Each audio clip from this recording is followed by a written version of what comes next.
Hello, everybody. Hello. Welcome to the Cobblestones Minecraft Education Buildability Take 2, Part 2, whatever we want to call it, Lesson 2. We're so happy that you're back with us. Hopefully you're back with us. And we have some really neat things to continue on doing today that got started last week with Buildability. And now we get to do some more, including you guys being able to build as well, which is really kind of cool. So I'm going to, first of all, show our lovely, amazing Minecraft education buildability slide, and then introduce ourselves. So I'm Mary Walker Hope. I am from Brighton, Ontario, and great day here. We actually have the sun shining. I've been outside already today. Dan, why don't you introduce yourself as well? Hi, everyone. I'm in Waterloo, Ontario, GD9, and I'm a global Minecraft mentor and Minecraft consultant. So my day is all things Minecraft all the time. It is true. He is forever and a day in that Minecraft world, which is great. So it's very likely that you're participating and learning from or near a territorial land of one of the many Indigenous groups across Canada. I want to acknowledge that I'm presenting from the territory of the local people of the 1923 Williams Treaty. That's the Anishinaabe, the Mississauga, the Haudenosaunee, and the Wendat people. I'm really fortunate to be able to enjoy and share with you from the lands and the waters of this region. And every time that I say that, I just mean it all the more, because yesterday I got to go out sailing as well, Dan. So, I mean, I love the area that we live. This is great. All right. We want to say thank you as well to Minecraft Education Edition and to Microsoft Canada. They're the people that make all of these happen for us. And without them, we wouldn't be able to work with you and share all these amazing worlds with you. So today's plan, making it simple, getting in here and getting it done. We are going to review the 5 types of accessibility barriers. Last week, when you had lesson 1, you went through the world and you checked and saw what the different accessibility barriers were. Now, it might be a little bit to remember all 5 of them, but hopefully you've taken a look or had a bit of a review before today. We're going to explore the shopping center today for accessibility. And so that's right inside Buildability. And this was developed through collaboration with Peel District School Board. So that's kind of cool as well. So thank you very much, Peel District School Board, for being on board with this. And we're going to identify barriers, and this is where you get to start building. You're going to be designing a solution to some problem, some difficulty, some barrier that someone is having that you might recognize in the world that we're going into, or that you know because you have someone that you know that actually has that barrier happening as well. So Dan's going to be taking us through and having a fun time showing us how to do a build of his own, and obviously kind of inspire you as well and see what happens with that. So before we get into the world, though, we can't see you. I always do this backwards. You can see us, you can hear us, but we can't see you. So we need you to open up a new tab. And Dan, you had a solution too for people that were on Chromebooks. What was that all about? If you have a Chromebook and you are having difficulty jumping between tabs, you can always ask your teacher if they can post for you. Yeah. So the teacher could just post, and we can see the posts in our chat. You're going to go to go to another tab and type in thecc.page/ability. So if you're on a laptop, that's easy, right? You can go back and forth. You may have to come out of your Minecraft world every now and then and resume the game if you're doing things, or if you're lucky enough to have 2 devices, then throw up the tab for chatting with us somewhere else, and that's fine too. But you're going to be finding thecc.page/ability, and we'd love to hear from you and name, if you can, see what you remember from last week. So can you explain or just name one of those 5 barriers that we were learning about the last time? So we'll be watching in the chat and see whether or not we can get some answers in from all of you. And Dan, I'm just wondering if you remember some of them, because they're kind of tough. Like the wording was tough on them, I thought. Yeah, it is. It is hard to retain that, definitely. I guess the first one that comes to my mind today, because it's different every day, is the physical and architectural ones. Right. And that's the ones that I find are the most obvious to kind of find as well, right? Because we've dealt with having wheelchair accessibility in buildings. All those sort of things have already been starting most of the places. And I'm sorry, but we've got to say something here. Okay, you get a shout out. Are you guys ready for this? So we've got Ty and Jack and Kendra and Alana and you guys are all there again. Abdullah is there too. Kayla, say Mr. England is the best. There you go, Mr. England. I hope you're feeling good. That's a great shout out for your class and for you. That's wonderful. So with Mr. England being so amazing, now can you name and explain one of the accessibility barriers? That's great. We have. Oh, Alana is saying flashing lights. That was one of the things, right? Flashing lights. Yes. Can distract and can be very annoying, but also very, very stressful for some people as well. And we have, I'm so glad to see that Mr. England's class is all in there. That's great. And they're all rolling through. And Ferris, hello, as we can say hi to you as well. And what I'm going to do, Dan, is because they're having such a great time trying to make sure that they get their shout outs and that as well, I'm going to throw up the, that sounds really bad. I'm not going to say that. I'm going to put on the screen the 5 different barriers that we were dealing with last week. So attitudinal, and don't worry, we'll go into a little bit of detail. Dan's going to go back into the world and show us organizational, systemic, all these big words, architectural, physical, information, communication, and technology. But you guys are all grade 4 to 6, so you understand a lot of what's going on with this anyways. So Dan, do you want to take us into there and just give us a little recap there? So our recap. So we have attitudinal barriers, so things that people do or say that discriminate against persons with disabilities. So these barriers often come from not understanding and can lead people to ignore, judge, or misunderstand a person with a disability. And not all disabilities are, something that you can see very easily either. That's right. Absolutely. Okay, what was the next one? The next one. Information or communication barriers happen when people with disabilities that affect hearing, speaking, reading, writing, or understanding in different ways to communicate. Then people do not have these disabilities are considered. These barriers affect both sending and receiving information. Okay, that makes sense as well. This is good for me too, remembering all the details of them.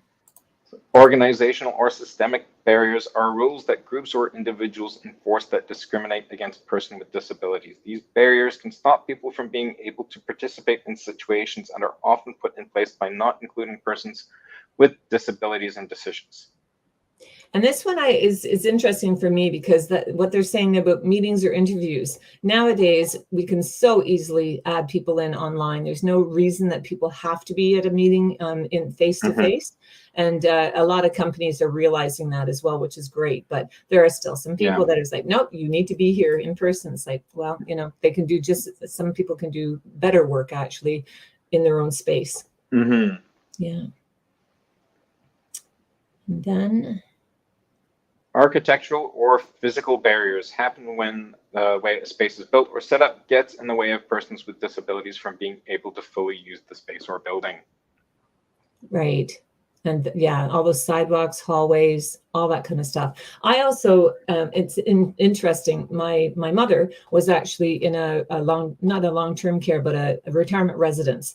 And I was very, very surprised that they had 2 doors that were very heavy to open. And a lot of these people, they had their walkers. And so if I was with my mother, then I opened the door and could put her through and everything. But we kept saying, why is there not a button on this door so that they can go through? And it was a shortcut, right? So it should have been there, but it wasn't. And so those are all and if you're using a walker, you don't want to have to walk around the long way. You want the shortcut. Yeah, absolutely. Everybody wants the shortcut.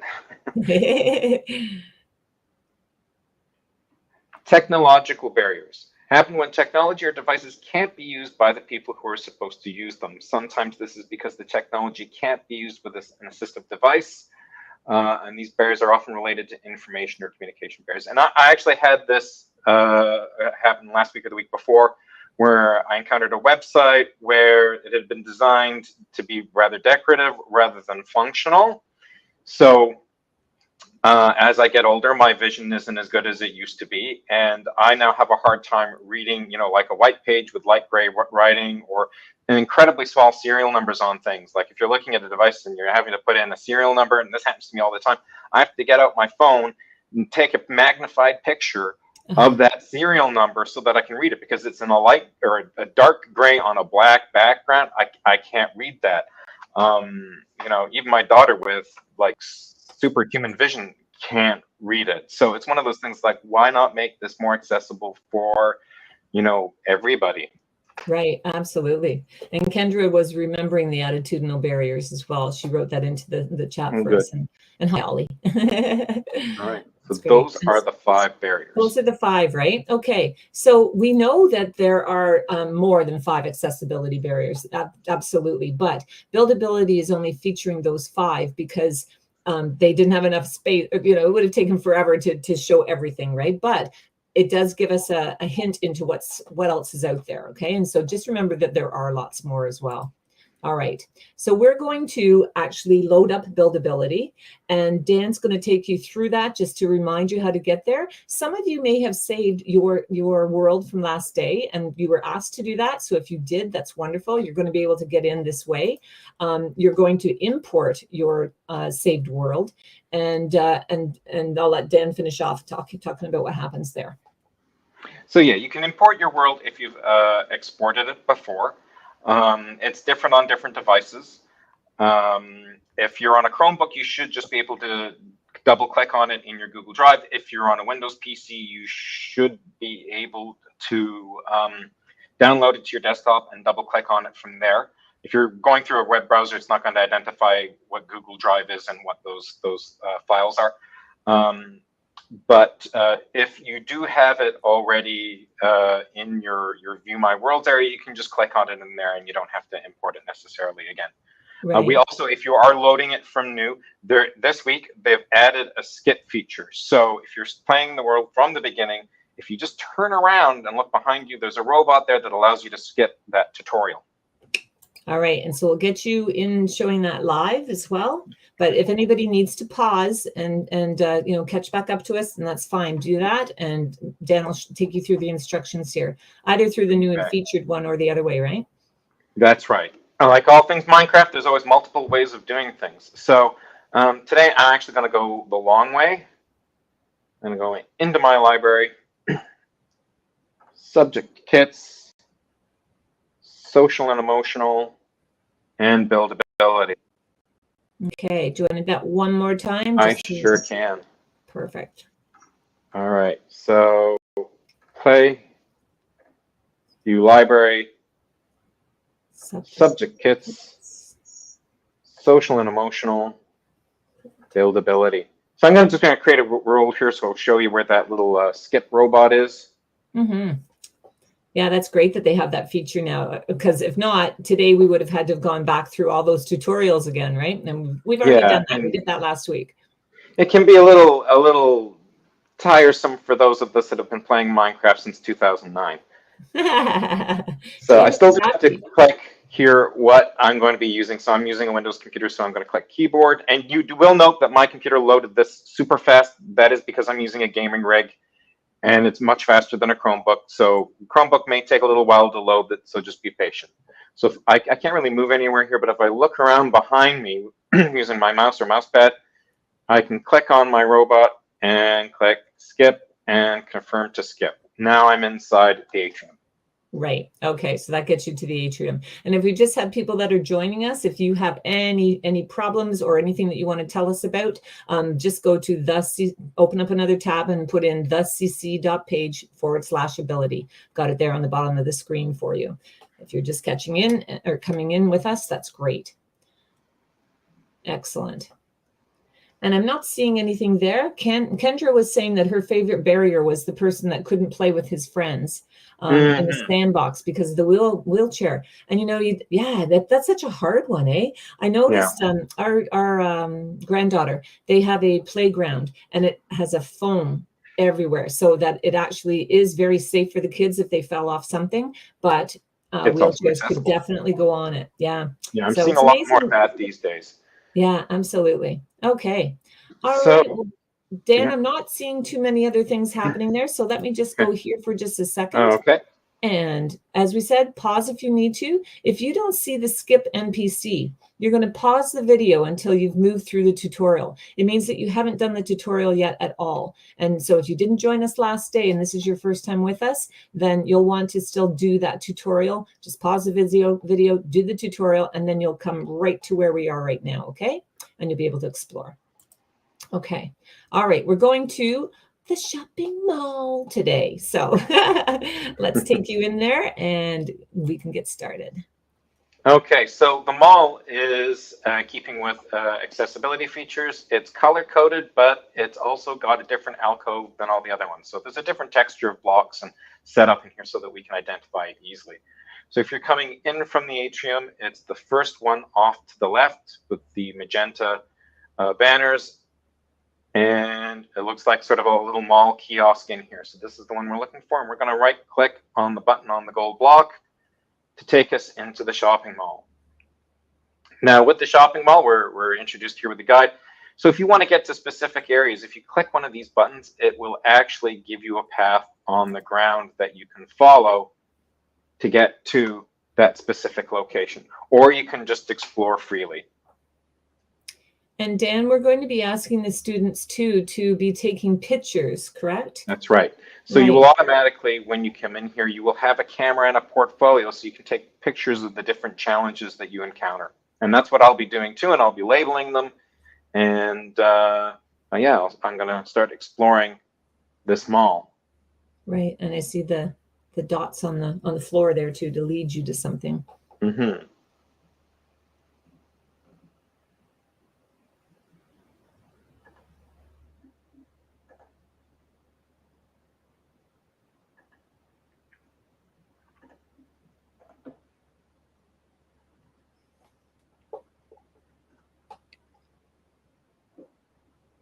So in this mall, the only way up is the escalator. I'm not a fan of them normally anyway. Absolutely. And with one side not even working, that's really not good. And students, as you're going around and exploring, do make sure you talk to all the NPCs. They will give you ideas of different problems and barriers they're finding as well. So you'll be able to add that in. And I think, Dan, you came across the agent there that we were talking to, and it had a yellow arrow right above it. That's just like what we did in lesson 1 as well. So those are the people, anytime you see that yellow arrow, then that's somebody that you should go talk to.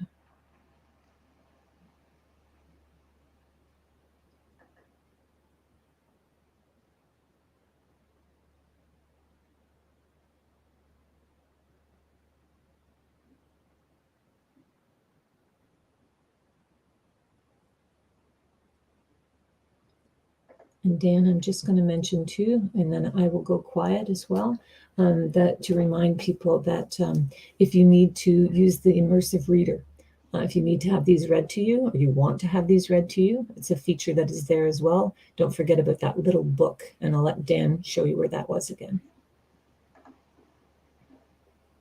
So if you click on the NPC, there's the little book down in the corner here of their picture. You can click on that and it will open up the immersive reader.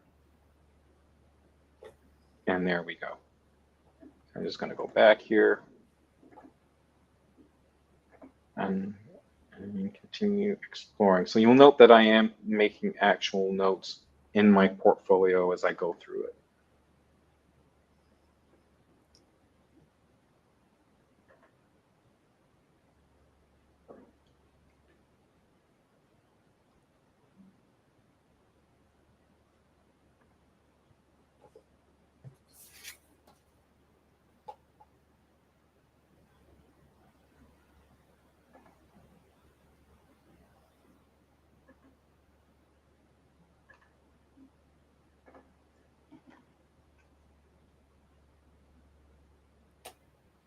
And if a class has just joined us and you want to be asking us something or letting us know anything, down at the bottom of the page there, you'll see the bottom of the screen, you'll see the CC.page build.ability. And that's a tab that you can open or have your teacher open for you, and you can talk to us that way.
Now you'll note in the mall there are some red and blue robots. These ones, if you click on them, will take you to the build plot.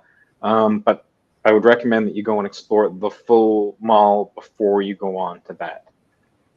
But you will find that robot in the food court area when you're ready, when we move over there eventually.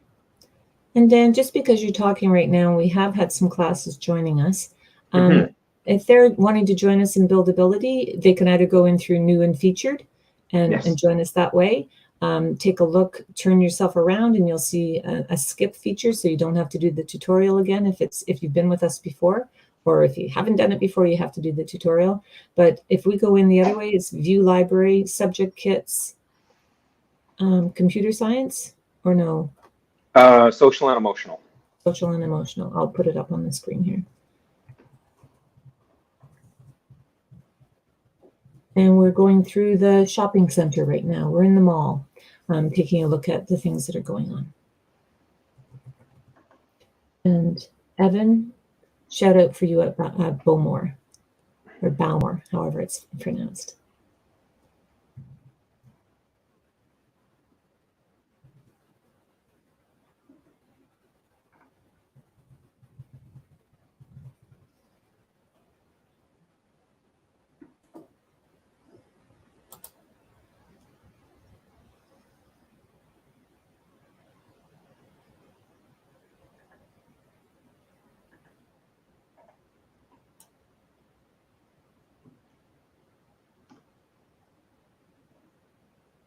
And you'll note I'm actually noticing other things that they've kind of put in here, other than those that are obvious with the NPCs.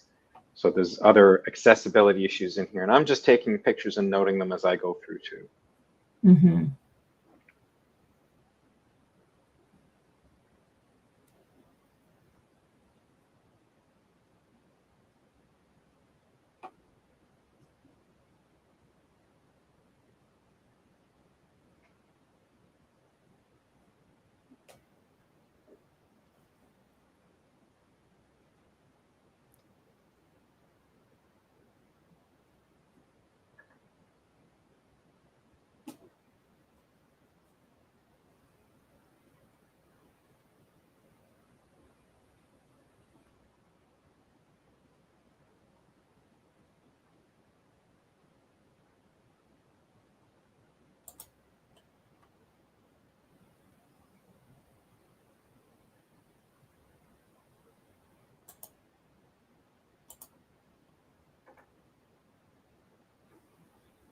And Dan, there's this special way too, if you are with one of the agents, that they can show you the way to get to one of the other areas if you're lost as well.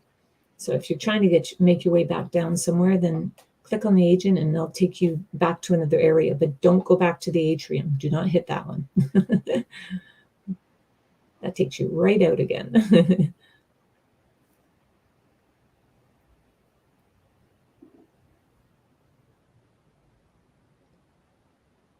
And do you think you've found almost everybody, Dan? Have you found, I think there's around 7 people to find.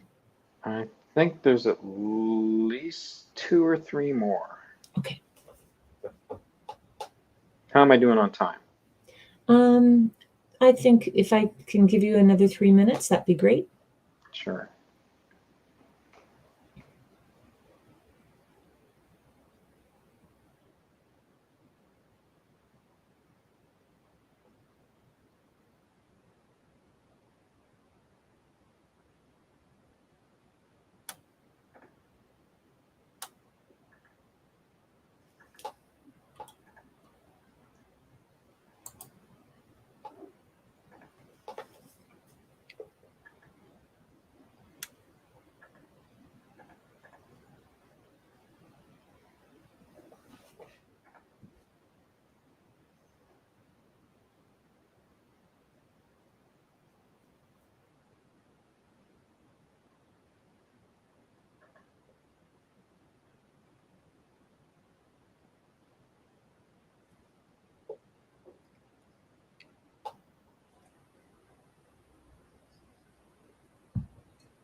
Yeah, that's good.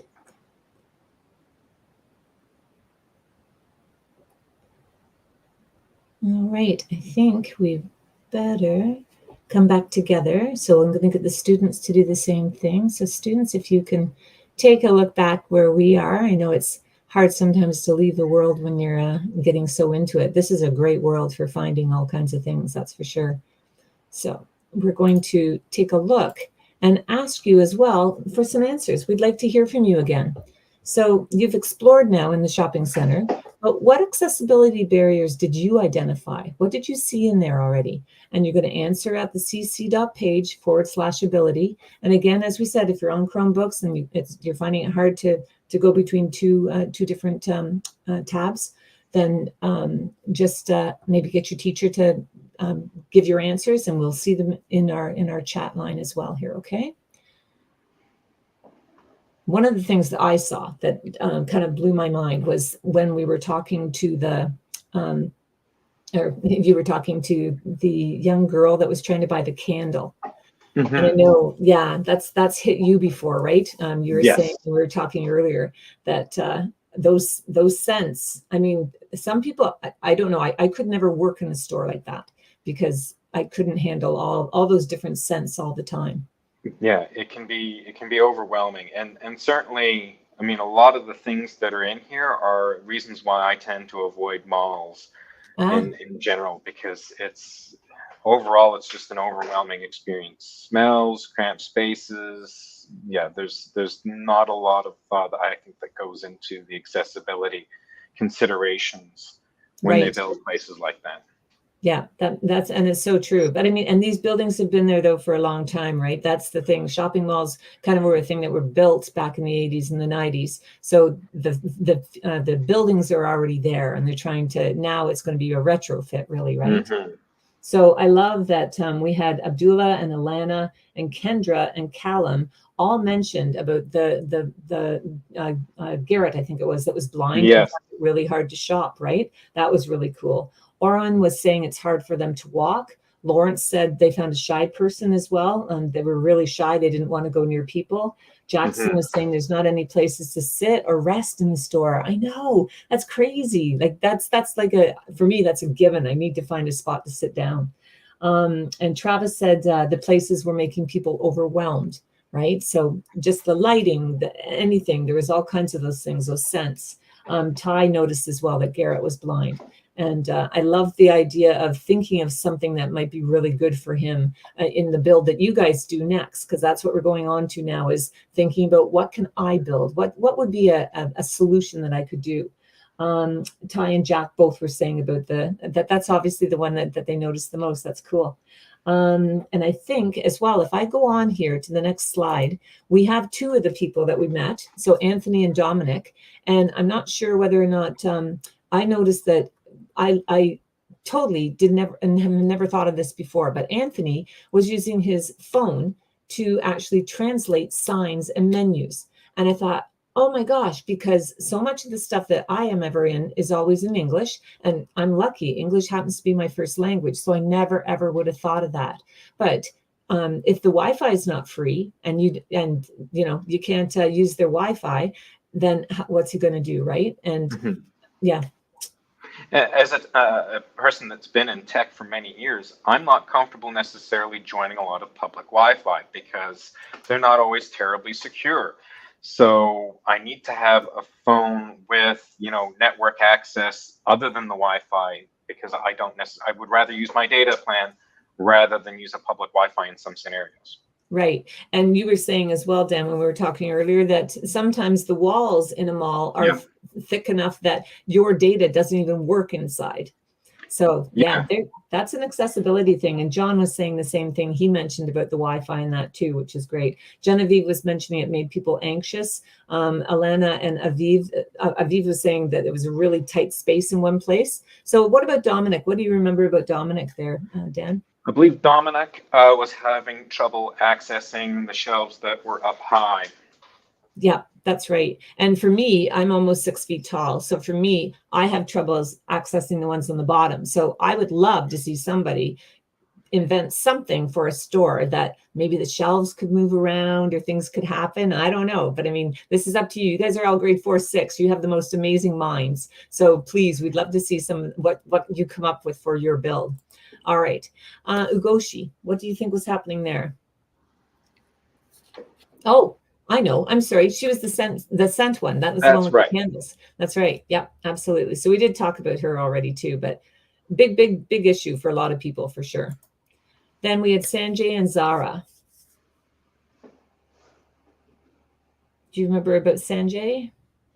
Yes. So Sanjay, the spaces in the store were very cramped, very confined space, and there were a lot of people in there, which would, make it even worse. That's right. And that's what Aviv was saying as well. Definitely noticed that one as well. Sadin, there's a shout out for Mrs. Wheeler's class. You're there, guys. Well done. Nice to see you. Callum was saying it was too noisy. And I think Zara was a little bit different. She had fibromyalgia and so needed to rest every now and then, right? So, and that's not just somebody with fibromyalgia. That's even somebody that's been shopping too long or a whole bunch of other reasons, right? They need a place to rest. Yeah. So that's another thing to be thinking about maybe for your build as well. All right, then we had Garrett, and we had loads and loads of info from our students about Garrett. And you're right. Imagine for him, if he didn't have somebody there with him, how would he shop? Like what would happen, right? And I think that's one of the things you're going to get into, Dan, as well, is talking about textured flooring as well, like having something on the floor to make him understand or make him feel where it is that he's going. I love that. Estavio, have you got something for him? So yeah, Estavio was finding it, very just hectic and too crowded and too much light, and wanted a nice quiet space to go and just take a few minutes and collect and relax. And there really aren't spaces like that in malls. It's, I think they consider the food court area that place, and it isn't, because it's just constant flow of people coming and going. Yeah, and very loud and bright. Mhm. And some of our students were saying that too, right? So, and it being so loud, Annie was saying about it being so loud too. Mhm. And I even think about schools as well, right? It's not just shopping malls. Sometimes we just need those quiet places as well, which would be lovely. Very hard to find sometimes. Mhm. Yeah. Well, it's all And then hard Lillian. surfaces in there too, so you have all that sound amplified and bounced off of everything going all. Yeah, it's just Yeah, overwhelming. not fun at all. And it was interesting because we had Callum was saying about online shopping. He was, and that was what Lillian was thinking. Not even just online shopping, but for her it was a matter of she didn't want to go and actually order up at the kiosk or up Mhm. at the counter. So Yeah. if she had a kiosk, or she could have done her order and then just quickly gone and picked up her stuff, she would have been really happy. So again, things to be thinking about, especially when we're getting into our next section. So Zara, we already talked about too. I'm going to leave that. So we're actually at the point, and I want to give Dan lots of time and you lots of time as well, to think about your build challenge. And Dan mentioned already about meeting one of the people that you, the agent that you have to go to get to the build. And some of you might already be over there, and that's great. But in the sandbox, yes, you're going to build a new shopping center or an area of the shopping center that overcomes an accessibility barrier that you've identified. So it can be something really, really small or something big. It's up to you, okay? So I'm going to get Dan loaded up on here so you guys can get going. All right. So back into the world here, I'm going to find that red robot, which you can find in the food court area at the back, and you click on it and click the to build plot. So in here, the first thing you're going to notice is actually you have all of the NPCs from the mall here, and if you go and talk to them, it's the same script. So it shows you the challenges that they were dealing with. And you'll also note we are in creative mode here, and you still have your portfolio, so you can refer to that in your notes.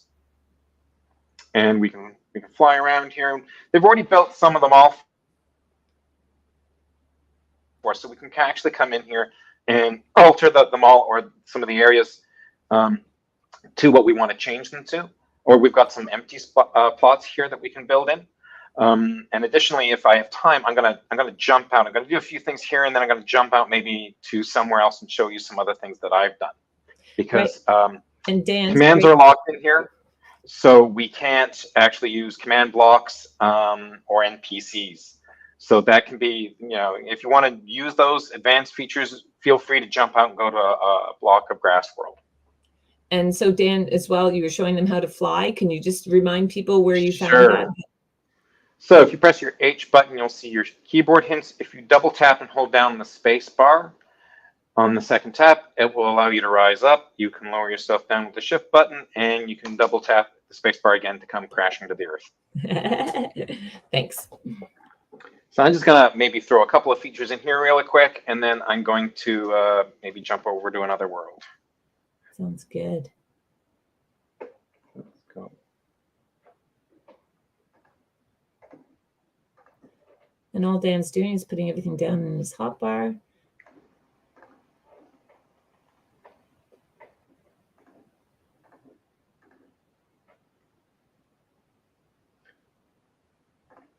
I love that you can use anything in this for this build. So I would be picking, even glass things because I just would like the color of them. So Minecraft is sometimes about picking things that aren't necessarily, what they are, but you can pretend that there's something else and use them as a stand-in. So I like to use these chemistry mod blocks. This is a material reducer, and this is an element table or a lab table. So I'm using them for an automated service kiosk. So instead of talking to the individual behind the counter, I can just go up to the kiosk and order here instead, because it kind of looks kind of computery. Excellent. And we know Lillian would love you for that. So I'm putting in some textured flooring here. I've picked a fairly garish color because I guess, those that have visual challenges, they can be, there can be a number of different types of vision issues. It's not always necessarily complete blindness. It can be color blindness, or focus issues and things like that. So having a bright color might help some that have those issues. And this is a textured flooring. I've picked wool, so I mean, like, I could pretend that this is sort of like a rubberized sort of surface with ridges and so forth. So the path. If you are visually impaired, you can walk through here and sense what you're walking on. And know that that's a path that you're supposed to be following. Love it. So I'm gonna just add some paths here up to the counter. And we'll do another texture change here. So I'm actually picking note blocks.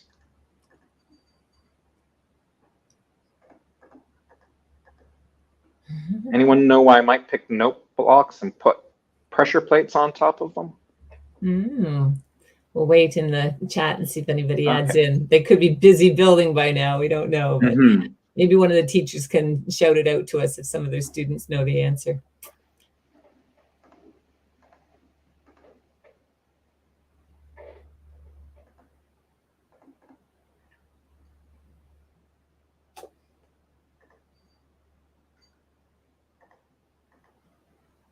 That's why it's fun to be able to fly, eh?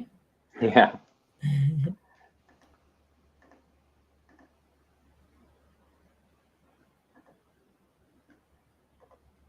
Oh, are you giving them Wi-Fi? Yeah. Oh, cool. That's great. So there's a term for everyone, a Faraday cage. So a Faraday cage is essentially an area where all electromagnetic communications are blocked from either going out or coming in. And there are lots of buildings that I've been in that are essentially giant Faraday cages. Okay. That's great. That is super.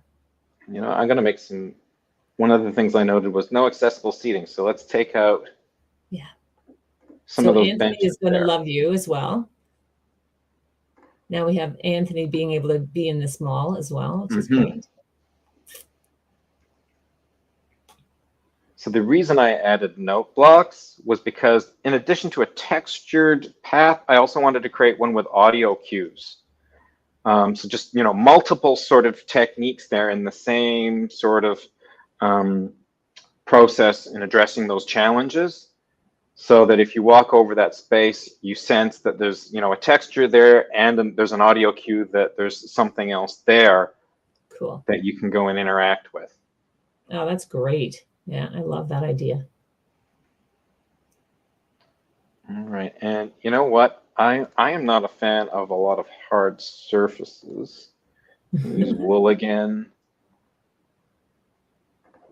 There's brown color there. So maybe having some walls up around here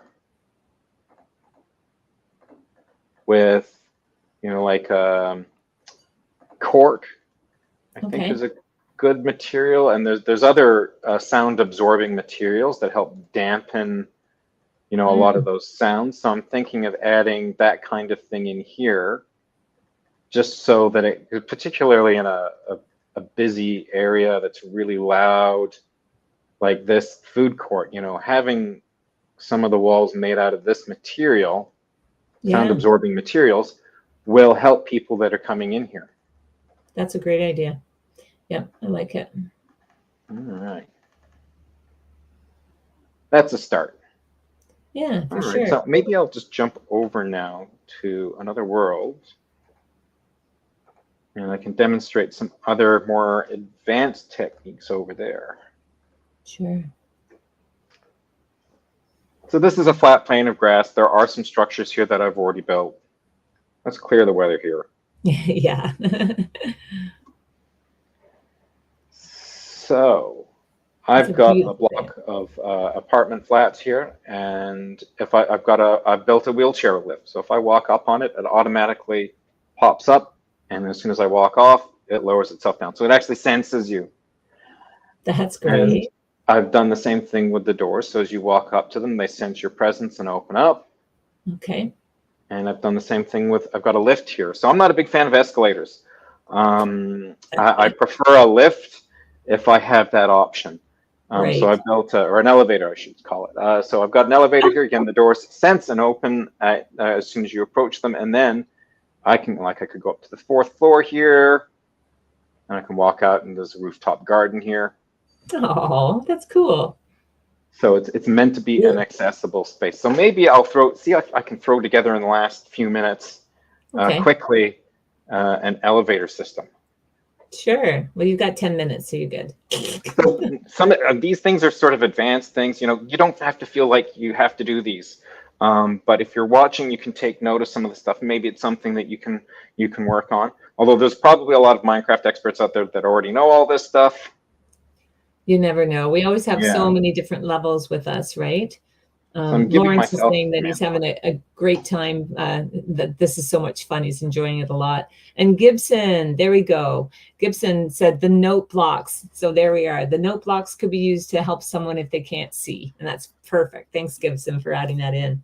And Coco even said it as well. They know where they're walking. And that's right. I love that idea. I think that's so neat just to have that note happen, right?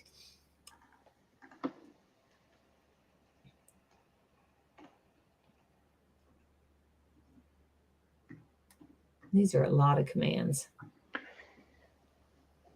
So this simple little one here, it might look a little complicated, but if you type this in, it will, once you activate the block the right way, it will sense your presence within a radius of 3 blocks, and then it will send out a signal which you can use to chain to different blocks. So I'm adding a comparative here. All right, so I'll turn this on. Okay. Repeat, always active. So when I walk up to it, it senses me and it automatically sends a redstone signal out. Oh, isn't that neat? So I'm just going to turn this off for the moment because I don't want to act it just yet. Okay.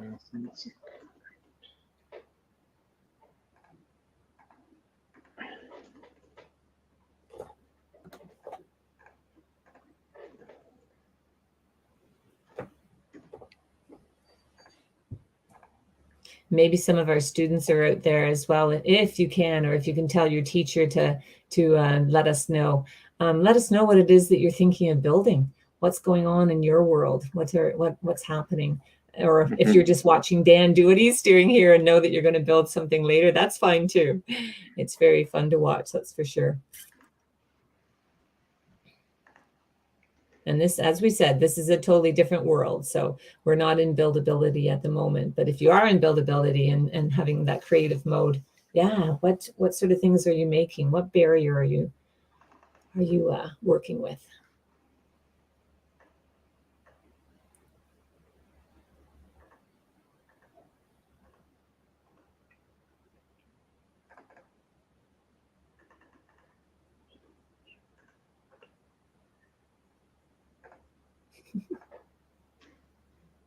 Oh, Ollie said that they're making a sitting room. Wonderful for all those people. And I hope, Ollie, I don't know whether or not you're making it a nice quiet space or what you're doing with it, but that's really cool to hear.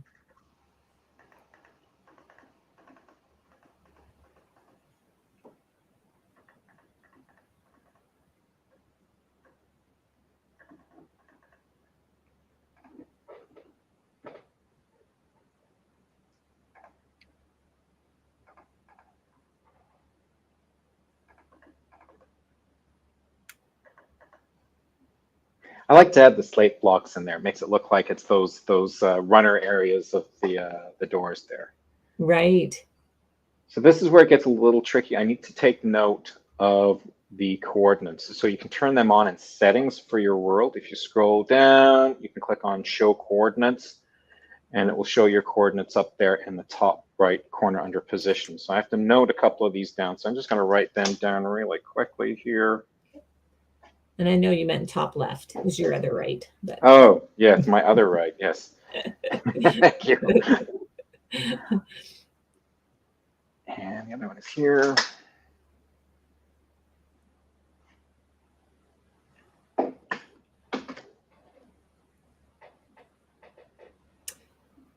I'm just thinking, because Ollie has put in about making this room for people to sit down.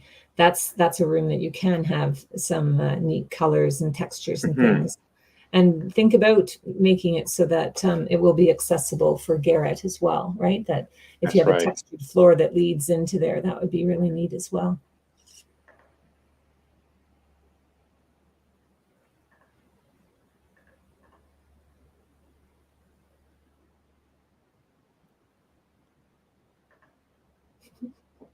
I have no idea what you're doing. That's okay. It is totally okay.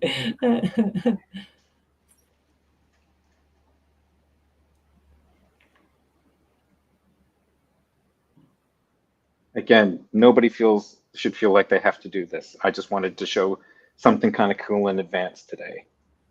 No worries. And I'm going to do a little cheat here. Control A selects all the text, even though it's not visibly selecting it all. I've just selected it, and then if I press Control C, it copies it. It's just a quick way of doing commands in command blocks. Nice. Change this to redstone torch. I'm going to come over here and do this. But I'm going to change that to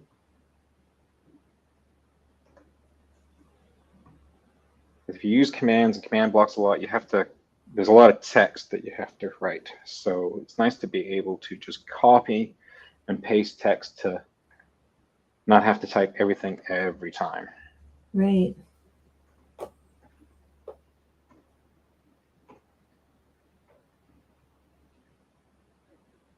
Okay. That should work now. So now I'm just going to go here, change this. Let's turn to repeat and always active. Turns purple. So now when I walk over it, it should detect me. Not do that side. So something went wrong here. Oh, I know. Just throw that there. Let's knock that out. Try that again. There's different ways to do this. There's a lot of different techniques to doing this setup. Some people use pressure plates. Some people use command blocks. Oh, it's still not working. Well, one side worked. That's good. The question is, what happened here? Block Yeah. Not placing the redstone torch.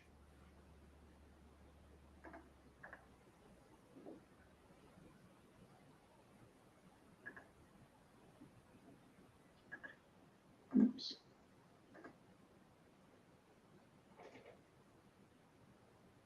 Oh, it's that side that's not functioning properly. Okay, so. Oh, you know why? I forgot, I think, to change 846. This is neat to see, though, as well, Dan. It's troubleshooting, yeah. Yeah, it is troubleshooting. And you have to always go back and do that if, yeah, there's something going on. Not sure why that side's not operating quite the right way. I've done something wrong here. Okay.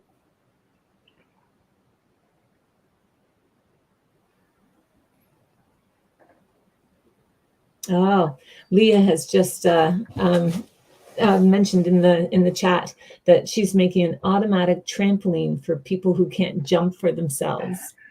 Very nice. I love that. That's cool. Oh, and Ollie's actually adding in an elevator now as well. Oh, excellent. Yeah, there you go. Okay, well, I'm gonna carry on here. Sure. So making the rest of the elevator here.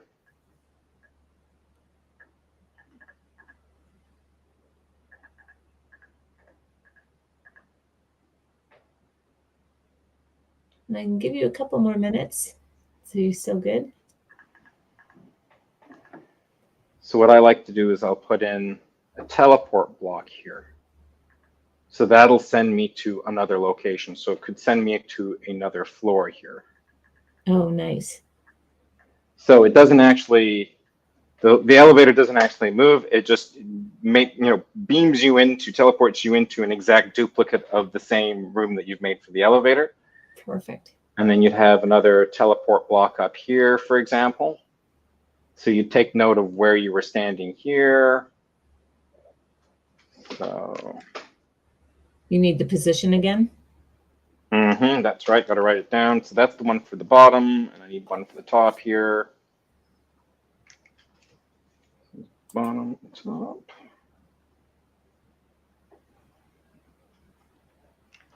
All right.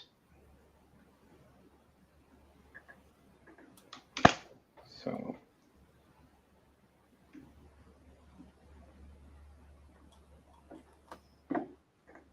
and I can just add a button to this.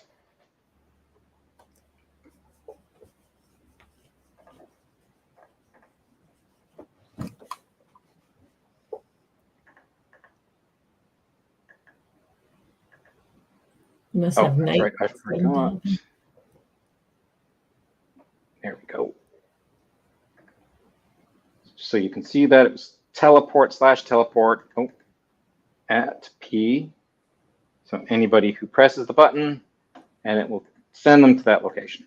There we go. Ah, super. Excellent. Can you take us back over to BuildAbility when you finish showing us what you want to show us there?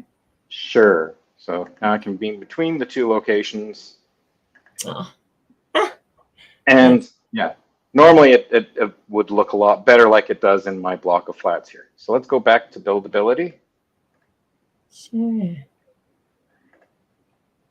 And I know if there's anyone else that wants to let us know what it is that you've been building, we have just a couple minutes left to finish off. But I'm hoping that you're getting some really cool ideas for not only just thinking about, the accessibility that we haven't noticed, or that you maybe haven't noticed before, but that this kind of inspires you to take a look now as well, everywhere that you're going, and think about it, and speak up, let somebody know. Mention the fact that if you're at a store and you notice that they don't have a way to get in, or their shelves are really, really tall, and what could they possibly do about it? There's nothing wrong with mentioning things to people, and letting them think about it as well, because they haven't been in BuildAbility. They may not even think about it. They may not even know. Yeah. You're adding some more of your soundproofing? Yes. Yeah. That's great. You do that very fast. That's amazing. And I know for me too, I'd love to have some shade out there, to have some, to have a little bit of, not be right out in the sun. I don't know whether or not you can add anything like that in there too, but yeah, you can just keep playing all day long, can't you? I can. Yeah. It's not playing for me. No, that's true. So, and this was one thing too, that to make a tree grow, you need to have some bone meal. There we are. We got a couple trees happening. Oh, amazing. So yes, that's something that you can definitely add into your build as well if you want. Wouldn't it be fun to have trees inside as well? Sometimes they do. Some malls do. Yeah, true enough. And it makes all the difference. Yeah. Well, it also helps with the air quality too, right? That's great. I think that space is a little nicer now. I think so. Oh, absolutely. Yeah, that looks great. Annie, thank you for sharing with us. She's building a ice cream truck. I love it. And I'm hoping that it has a level that if somebody was in a wheelchair or something, that the counter can lower down, or maybe it has its own little little kiosk for doing an online order. They don't have to be right at the ice cream truck. All kinds of great ideas for you to think about now. All right. Well, students, thank you very, very much for being with us. I hope that you've enjoyed this as much as we have. And that's all our time for today. So you're going to be talking to your teachers about seeing what your next steps are going to be. So thank you again. And Dan, I'll let you say goodbye there too. Thank you. Great. Thanks for joining us, everyone. All right. Bye-bye. Bye.